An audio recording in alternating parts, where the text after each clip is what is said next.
నమస్తే. ప్రస్తుతం మనం కాంచన్ బాగ్ అపోలో డిఆర్‌డిఓ హాస్పిటల్ దగ్గర ఉన్నాం. సో ప్రధానంగా ఈరోజు ఏదైతే నర్సంపేట డిపోలోకి సంబంధించిన ఒక డ్రైవర్ ఏవైతే కోలా శంకర్ గౌడ్ గారైతే పెట్రోల్ పోసుకొని ఆత్మహత్య యత్నం అయితే చేయడం జరిగింది. సో ప్రధానంగా ఆయన బాడీ ఆల్మోస్ట్ 60-70% బాడీ కాలిపోయిందని చెప్పేసి అక్కడ వరంగల్ ఎంజీఎంలోని డాక్టర్లు తేల్చడంతో ఆయనని హుటాహుటిన ఇక్కడ హైదరాబాద్కి తరలించిన పరిస్థితి. సో మరి ఇక్కడ ఆయన పరిస్థితి ఎట్లా ఉంది, అటు పూర్తి వివరాలు తెలుసుకునే ప్రయత్నం చేద్దాం. మనతో పాటు మాట్లాడడానికి క్రాంతి దళ వ్యవస్థాపక అధ్యక్షులు పృథ్వీరాజ్ గారు ఉన్నారు. అన్న నమస్తే అన్న.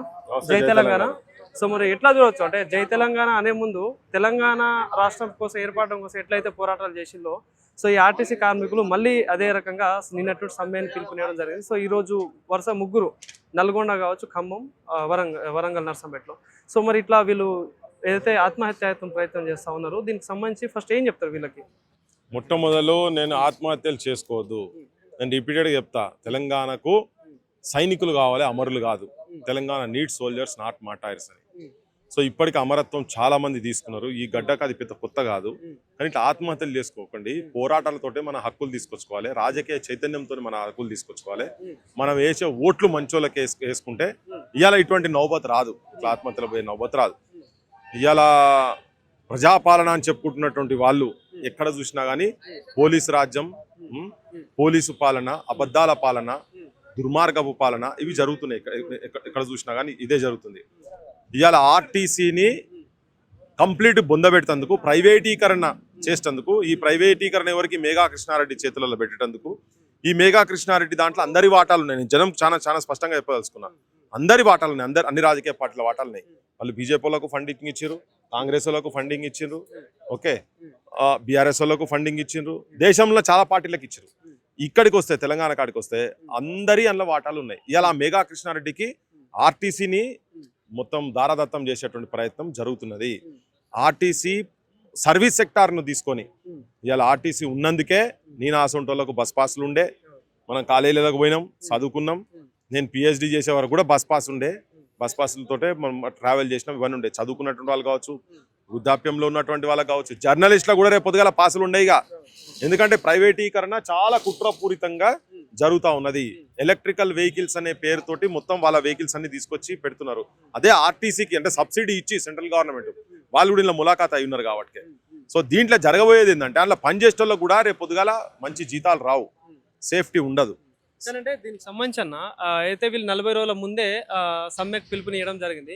కానీ రేపు సమ్మె స్టార్ట్ చేద్దాం అనే రోజు ముందే చర్చలు పెట్టి దాన్ని విఫలం చేసి మళ్ళీ 4 రోజులు నలుగురు అధికారులను పెట్టి కమిటీ చేస్తున్నాము, 4 వారాలు టైం ఇవ్వండి అని చెప్పేసి ఆ సమ్మెకు ముందు రోజు ఇదంతా ఎట్లా కనిపిస్తుంది వీళ్ళు చేసిన ప్లాన్? వాళ్ళు నిజాయితీ పరులు కాదు, అబద్ధాలు మాట్లాడే దొంగలు. కాంగ్రెస్ పార్టీ అయినా, ముఖ్యమంత్రి అయినా, రవాణా శాఖ మంత్రి అయినా, మంత్రిమండలి అయినా, వాళ్ళు వాళ్ళ మేనిఫెస్టోలనే ఇవన్నీ పెట్టి జనం దగ్గరికి ఓట్ల గురించి వేరు. గత ప్రభుత్వం అమలు చేయలే, మేము చేస్తామని. లాస్ట్ ఎలక్షన్స్ అప్పుడు కూడా కాంగ్రెస్ వాళ్ళు ఇదంతా మేనిఫెస్టోలో పెట్టారు. పెట్టిన తర్వాత అవి అమలు చేయమంటున్నారు అంతే. వీళ్ళు దానికి చర్చలు ఎక్కడి, కమిటీలు ఎక్కడి, మన్ను ఎక్కడిది, మశాడం ఎక్కడిది, ఇదంతా ఏం అవసరం అసలు? నువ్వు ప్రామిస్ చేసినావా లేదా? నీ 29 నుంచి 32 వరకు ఏమో పాయింట్లు ఉన్నాయి దాంట్లో, నీ మేనిఫెస్టోలో పెట్టినావా లేదా? దాంట్లో అవే అమలు చేయవా? పక్క రాష్ట్ర పోటీ చేసింది కదా, నీకేం పుట్టింది రోగము? నీ బాస్ చేసిండు కదా, కానీ నేనే చేస్తలేడు. ఈయన మొత్తం దీనికి ప్రైవేట్కు ఒప్పజెప్పాలి. అంటే వీళ్ళు నువ్వు చేస్తా అన్నదే అడుగుతున్నారు, కొత్త ఏమో అడుగుతలేరు కదా. ఆర్టీసీ బస్సు నాకు రాసి అని ఈ డ్రైవర్ అడుగుతలేడు, ఈ కండక్టర్లు ఎవరు అడుగుతలేరు కదా. లేకపోతే చుట్టుపక్కల మీరు అమ్ముకుంటారు కదా, ఆర్టీసీ ఆస్తిని మొత్తం అమ్ముకుంటారు కదా వీళ్ళంతా. ఆర్టీసీ చాలా ప్రాపర్టీస్ ఉన్నాయి, ఆర్టీసీకి డిపో చుట్టూ కానీ చాలా ఆర్టీసీ ప్రాపర్టీస్. అవన్నీ రాజకీయ నాయకులు 90 ఏళ్ళు 30 ఏళ్ళ లీజుల పేర్ల మీద వాళ్ళకు ఇస్తున్నారు కదా. అవేమి అడుగుతలేరు కదా వీళ్ళు. ఆస్తులు కాపాడమంటారు కదా. నీ మేనిఫెస్టోలో పెట్టిందే నువ్వు అమలు చేయమని చెప్పే కదా అడిగేది. నువ్వు అమలు చేస్తలే వాటికి స్ట్రైక్ నోటీస్ ఇచ్చారు. 43 రోజుల కింద స్ట్రైక్ నోటీస్ ఇచ్చిండ్రు. అంటే పొన్నం ప్రభాకర్ గారు ఇందాక లోపలికి రావడం జరిగింది, ట్విట్టర్లో ట్వీట్ పెట్టడం జరిగింది. ఆయన ఏం కాలేదు, ఆయన బాగానే ఉన్నాడు, ఇలాంటి వాటికి ఎవరు చేయదని చెప్పేసి ట్వీట్ పెట్టిన మనిషి మరి లోపలికి పోయిన వీడియో కావచ్చు, దానికి సంబంధించిన వీడియోలు కావచ్చు, ఏదైనా బయట పెట్టవచ్చు కదా. ఎందుకు ఇట్లా దాపరికి చేస్తారు? ఇంతమంది పోలీసుని ఇక్కడ గుమిగూడాల్సిన అవసరం ఏమవుతుంది? అరే వాళ్ళు మనుషుల అసలు మనుషుల అసలు వీడికి వచ్చే ముందే మీకు మేనిఫెస్టోలో పెట్టినాయి. కాంగ్రెస్ గవర్నమెంట్ వచ్చినందుకు కారణం నా ఆర్టీసీ ఉద్యోగస్తులు, వాళ్ళ కుటుంబాలు. మీరందరూ మొత్తం బల్పాలు కట్టుకొని మొత్తం పోయి నువ్వు ఇంటింటికి నీ బస్సులో ఎవరు కూర్చుంటే వాళ్ళందరినీ నువ్వు మా పార్టీకి ఇలా ఓట్లు వేయించి మమ్మల్ని మంత్రుల స్థాయికి మమ్మల్ని తీసుకొచ్చిన కాబట్టి నేను మీరు ఇక్కడ ఇంత ఆఘాత్యానికి మీరు పాల్పడితే నాకు మంచిగా అనిపిస్తలేదు అని చెప్పి వాళ్ళు వచ్చి ఇక్కడ బయటికి వచ్చి ఎస్ వీళ్ళు అన్ని మేము డిమాండ్స్ నెరవేరుస్తున్నాం, ఎవరు స్ట్రైక్ చేయాల్సిన అవసరం లేదు, పొద్దు నుంచి మీ నౌకర్లో పోని వారం రోజుల లోపల మొత్తం మీకు గవర్నమెంట్లో విలీనం చేస్తాం, మీ యూనియన్స్ పెడతాం, మీ ప్రైవేటీకరణ కాకుండా చూస్తాం, ఇవన్నీ అంతే అయిపోతుంది కదా. సిగ్గులేనోడు వచ్చి ఇంకా గిడికి వచ్చి చేసిందే వాడు సంపినోడు సంతాప సభ పెట్టుడు అంటే ఇప్పుడు పొన్నం ప్రభాకర్ అంటే ఇక్కడికి వచ్చి ట్వీట్ పెట్టిన మ్యాటర్ ఇక్కడ మీడియా ముందు చెప్పొచ్చు. అంటే నేనేమంటున్నా అలాగ ధైర్యం ఎక్కడిది, మరి లోపల ఏం జరుగుతుందో తెలియదు కదా, ఎవరిని పోనీయాలి ఇప్పుడు వరకు లోపలికి ఎవరిని పోనీయాలి, ఏం జరుగుతుందో తెలియదు. మనకు అక్కడికి వచ్చిన ఇన్ఫర్మేషన్ డిఫరెంట్ ఇన్ఫర్మేషన్ ఉంది. వచ్చిన తర్వాత 8 నిమిషాలు పంప్ చేసినామని చెప్పారు, సిపిఆర్ చేసినాం జరిగింది ఇదంతా అని. అంబులెన్స్ దిగుతుంటేనే అడికెళ్ళి అసలు ఎందుకు తీసుకొస్తే నిమ్స్కి ఎందుకు తీసుకోపోలే, ఈడికి ఎందుకు తీసుకొచ్చారు, ఇవన్నీ చాలా చాలా డౌట్స్ చాలా క్వశ్చన్స్ ఉన్నాయి. ఎందుకంటే వీళ్ళు ఏంటంటే వాళ్ళు అట్లే బతికిస్తారు, రేపటిదాకా బతికిస్తారు, ఇంకా ఎల్లుండి దాకా బతికిస్తారు, బతికి బయటికి రావాలని మాకు కూడా ఉన్నది. అంటే ఇప్పుడు ఇంత జరిగిన తర్వాత రేపు చర్చలు జరుపుతున్నాం అని చెప్పేసి ఒక వార్త వస్తా ఉంది, ఎట్లా చూడొచ్చు మరి? ఇప్పుడు అంటే ఒక చనిపోతే గానీ ఏదైనా ప్రయత్నాలు చేస్తే గానీ చర్చలు అనేటివి జరగవా? అదే ఎద్దుకు ముళ్ళుగర్ర పెట్టి కూర్చాలి కదా, వీళ్ళకు ముళ్ళుగర్ర కూడా పని చేస్తలేదు, కత్తి పెట్టి కూర్చాలి కావచ్చు వీళ్ళని, అట్లయితేనే స్పందించేటట్టున్నారు వీళ్ళు. అంటే ఇప్పుడు ఈ సావులతోటే అంటే తెలంగాణ బిడ్డలు అగ్నికి ఆహుతి అవుకుంటూ ఈ ఉద్యమాన్ని కాపాడని చెప్పని అన్నారో, నేను ఆ పంతా నేను ఆ సైడ్ పోతలేను. అట్లా ఇవాళ ఆయనే ఆరిపోకుండా తన రక్తాన్ని నూనె లెక్క చేసి ఈ ఉద్యమాన్ని వెలుతురియాలనుకున్నాడు, కానీ అది కరెక్ట్ పద్ధతి మాత్రం కాదు.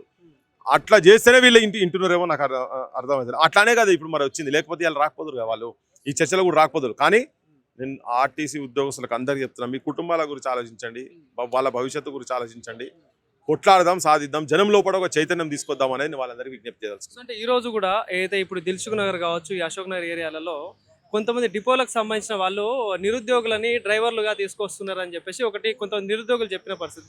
అంటే ఇంత దిగజారుతున్నారా అంటే ఏం చెప్తారు? అసలు వీళ్ళు మనుషులు ఎట్లయితారబ్బా, వీళ్ళు మనుషులు కాదు కదా, గింతకు దిగజారుతారా అంటే మనుషులు అయితే దిగజారుతారా అని మాట్లాడాలి. వీళ్ళు పశువులకనే హీనం కదా, పచ్చి దుర్మార్గులు, మోసగాన్లు వీళ్ళంతా ఉన్నోళ్ళందరూ. వాస్తవమే దిల్సుఖ్నగర్కి 700-800 ఇచ్చి తీసుకోవచ్చురట, కొన్ని బస్సెస్లలో టికెటే లేకుండా తీసుకొని పోతుర్రట, తీసుకుపోయి కండక్టర్లుగా వాళ్ళని తీసుకుపోయేందుకు. ఇవన్నీ చేయగలుగుతారబ్బా దుర్మార్గులు, ఏం దండ చేస్తారు. శవాలకు ట్రీట్మెంట్ చేసేటువంటి హాస్పిటళ్లకు ఇనాగ్రేట్ చేసేందుకు పోగలిగినటువంటి మనుషులు ఏదంటే చేయగలుగుతారు. ఏం చెప్తారని ప్రభుత్వానికి కావచ్చు, ఈ సంఘటనకు సంబంధించి కావచ్చు, ఏం చెప్తారు? ముక్కు నేల ఎందుకంటున్నా ఈ మాట అంటే కొన్ని రాష్ట్రాలలో ప్రైవేటీకరణ చేసి ఈ బస్సులకు సంబంధించి అక్కడ ఎట్లా జరుగుతున్నాయి, ఎన్ని అఘాయిత్యాలు జరుగుతున్నాయని మనం చూస్తున్నాం. సో మరి ఇక్కడ కూడా అట్లాంటి పరిస్థితి జరిగితే ఏంటి అసలు రేపు రాష్ట్రంలో పరిస్థితి ఎట్లా ఉంటుంది? జనం చైతన్యవంతులు కావాలి, జనం కూడా క్వశ్చన్ చేయాలి. ఆర్టీసీ ఉద్యోగస్తులు చేసిన సమ్మె కాదు అది, ఆర్టీసీ వ్యవస్థ మన ఇళ్ళందరి గురించి ఉపయోగపడేటువంటిది కనుక ప్రతి ఇంటిల్లు పాదు ప్రతి ఊర్లలో దీని మీద అవగాహన తీసుకొచ్చుకోవాలి. ఆర్టీసీ బతికించుకుంటే ఏం ఉపకారం జరుగుతుంది అనేది ప్రభుత్వం మీద ఒత్తిడి తీసుకురావాల్సిన అవసరం ఉంటుంది. ప్రభుత్వానికి కూడా నేను చెప్పేది ఏంటంటే, everyday is not Sunday, Monday is going to come. ఇవాళ చీకట్లో బతుకుతున్నాం తెలంగాణలో, వెళ్తురు బరాబర్ వస్తుంది. తెలంగాణ నిజమైన నాయకత్వం చేతులలో ఉంటుంది. 12 సంవత్సరాల నుంచి తెలంగాణను రాజకీయ వ్యవస్థ, రాజకీయ నాయకులు అన్ని రంగాలలో రేప్ చేసి పడేస్తున్నారు. నిజమైన తెలంగాణ వాదుల చేతులలో తెలంగాణ రాబోతున్నది, వస్తుంది. అది వచ్చినాడు వీళ్ళ సంగతి అంతా తెలిసిపోతుంది. ఈయన వచ్చి ఆయన తిట్టుడు, ఆయన వచ్చి ఈయన తిట్టుడు కాదు. నీ పాలన పర్ఫెక్ట్ కనుక ఉండేది ఉంటే ఈ తెలంగాణ ఏ ఆకాంక్షల గురించి చనిపోయినరో, ఇక్కడ ఆత్మాహుతి చేసుకొని చనిపోయినరో వాళ్ళందరి నిజంగా సార్థకం కావాలంటే నిజమైన నాయకత్వం రావాలి. ఒకటే ప్రశ్న, అంటే ఇప్పుడు సందర్భం గుర్తొచ్చింది, గతంలో బీఆర్ఎస్ గవర్నమెంట్ ఉన్నప్పుడు ఇదే ఆర్టీసీ డ్రైవర్లు 52 రోజుల సమ్మె చేసినప్పుడు ఇప్పుడున్న కాంగ్రెస్ పార్టీ నాయకులు, అప్పుడున్న పిసిసి అధ్యక్షుడు రేవంత్ రెడ్డి వెళ్ళి వీళ్ళకి భరోసా ఇచ్చారు. మరి ఇప్పుడు ఇంత జరుగుతూ ఉంది, ఇక్కడ ఒక ఆయన చావు బతుకుల మధ్యలో ఉన్నాడు, మరి ఒక్క లీడర్ లేడు, ఒక బీఆర్ఎస్ లీడర్ లేడు, ఒక కాంగ్రెస్ లీడర్ లేడు, ఒక బీజేపీ లీడర్ లేడు. సో ఎట్లా చూడవచ్చా మరి ఈ అంశాన్ని? అసలు రేపు పొద్దుగాల దిగుతారు, ఫోటోలు పెట్టుకుంటారు, రీళ్లు పెట్టుకుంటారు, పంపించుకుంటారు, వాళ్ళ గ్రూపులలో పంపించుకుంటారు. వాళ్ళకి నిజమైన చిత్తశుద్ధి కనుక ఉండేది ఉంటే నువ్వు ఇప్పటికే నీ స్టేట్ మొత్తం పెద్ద మూవ్మెంట్ తయారు చేయాలి కదా. ఇప్పుడు కాదు, వీళ్ళు ఎప్పుడైతే సమ్మె నోటీస్ ఇచ్చిండ్రో అప్పుడే తయారు చేయాలి కదా. కానీ వీళ్ళేంది, కాళేశ్వరంలో నాకేమైనా కేసు అవుతుందా అలా ఆడి తిరగాలి, లేకపోతే కాంట్రాక్టుల దగ్గర ఎక్కడ పైసలు వస్తాయో చూసుకోవాలి. హైదరాబాద్లో తెలంగాణలో చల్లటి బీల్ దొరికితలేవు కూడా వైన్ షాప్ వాడు నువ్వు జర అడుగునాయని అడిగితే గవర్నమెంట్ వాళ్ళు చెప్తా వస్తాయంటే గా క్వశ్చన్లు అడగాలి వీళ్ళు. ప్రజలకు సంబంధించినటువంటి అంశాలు కాకుండా చేసేటి అన్ని వీళ్ళు చేస్తున్నారు. ఎక్కడెక్కడ పర్సెంటేజ్లు వస్తాయో ఏమొస్తాయో ఇవన్నీ రేపటికి వస్తారు, ఇటుకు వస్తారు, చేస్తారు, అన్ని తమాషా చేస్తారు, దానికన్నా ఫోటోలు పెట్టుకుంటారు, ఇవన్నీ చేస్తారు. కానీ వీళ్ళందరూ ములాఖాత్ అయి ఉన్నారని చెప్పదలుచుకున్నా. ఒకవేళ వీళ్ళ దగ్గర నిజాయితీగా అనుకుండేది ఉంటే మేఘా కృష్ణారెడ్డి దగ్గర పైసలు తీసుకోవద్దు. కేసీఆర్ ఆయన బిడ్డ పెళ్లి చేసేందుకే కష్టమైంది, మంది దగ్గర అడుక్కొని చేసినా అన్నాడు కదా, అంతే కదా. ఇవాళ ఈ రాష్ట్రంలో కాదు బయట రాష్ట్రాలలో పోయినా పార్టీ ఆఫీస్ పెట్టే స్థాయికి ఆయన పైసలు సంపాదించాడు. రేవంత్ రెడ్డి ఏముండే మరి? రేవంత్ రెడ్డి జీవితం అయితే మొత్తం జగమెరిగిన సత్యం కదా. మరి ఆయన ఇవాళ ఏ పరిస్థితుల్లో ఆయన కుటుంబం పరిస్థితి ఏంటిది? ఇవన్నీ ఆడికెళ్ళి వచ్చినాయి పైసలు. పబ్లిక్ను పిచ్చోళ్ళని చేసి పబ్లిక్ బుడ్డ పైసా పెంచినారు, పెద్ద పైసా గుంజినారు, టోపీ నిక్కరు మార్చినారు, నీకు టోపీ పెట్టినారు అని జనంకు టోపీ పెట్టుకుని తిరుగుతుంది దొంగ కొడుకులంతా.